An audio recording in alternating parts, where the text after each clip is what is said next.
And I remember there was a time in my life where I felt like everything is just kind of coming together, and I did not find a way or couldn't find a way of keeping the things separate.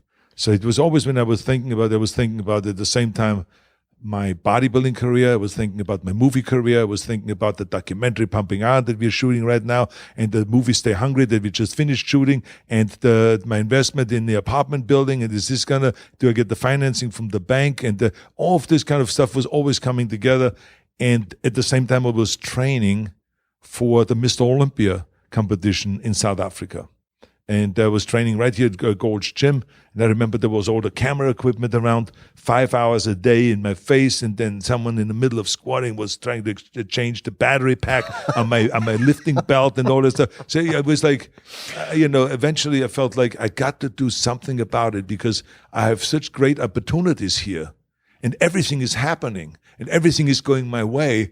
But I'm just clustering everything into one big problem rather than separating it out and having calm and peace and being happy. And so but total, coincidence, I ran into this guy that I've run into many times on the beach, very, very pleasant man who told me that he is a teacher in transcendental meditation. And I said, well, it's interesting you mentioned it. I said, because I feel like I should do something because I feel like, I'm just overly worried and anxieties and all this stuff. And I feel like certain pressures that I've never felt before. And then he says, Arnold, it's not uncommon. It's very common. A lot of people go through this. This is why people use meditation, transcendental meditation, as one way of dealing with the problem. And he was very good in selling it because he didn't say it's the only answer. He just is one of many. And he says, why don't you try it? He says, I'm a teacher there up in Westwood. I would not be able to teach you since we have a friend, we have friends, and I've met you. He says, there will be another teacher there that will give you a mantra and blah, blah, blah, and teach you how to do it. And then I can help you after that. He says, because I will be teaching up there. So why don't you come up on Thursday and I will be there. I will introduce you to the folks up there. And so then I went up there, took a class, and I went home after that, and I then tried it. I said to myself, I got to give it a shot. And I did 20 minutes in the morning, 20 minutes at night. And I would say within 14 days, 3 weeks, I got to the point where I really could disconnect my mind. And as they say, to find this few seconds of disconnection and rejuvenate the mind, and also learn how to focus more and to calm down. And I did that and I saw the effect right away, that I was much more calm about all of the challenges that were facing me. And I continued doing that then for a year. And by that time I felt like, I think that I've mastered this. I think that now I don't feel overwhelmed anymore.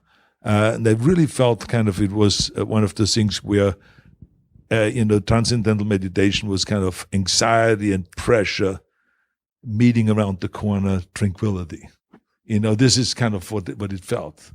And so I was happy from that point. And even today, I still benefit from that because I don't merge and bring things together and see everything as one big problem. I take on one challenge at a time.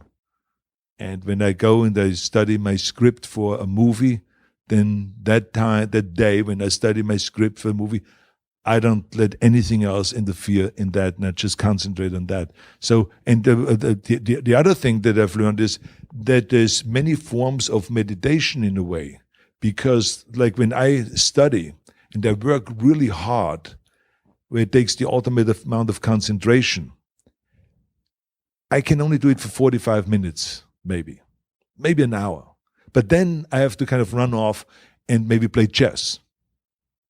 And I play chess for 15 minutes, and then I can go back and I have all the energy in the world again and jump right back and then continue on with my work as if I've not done it at all today, right? It's like I'm fresh. And so that's another way I think of meditation. And then I also figured out that I could use my workouts as a form of meditation because I concentrate so much on the muscle, and I have my mind inside the bicep when I do my curls. I have my mind inside the pectoral muscles when I do my bench press. So I'm really inside, and it's like, again, a form of meditation, because you have no chance of thinking or concentrating on anything else at that time but just that training that you do. And so there's many ways of meditation, and I benefit from all of those, and I'm today much calmer because of that, and much more organized, and much more tranquil because of that.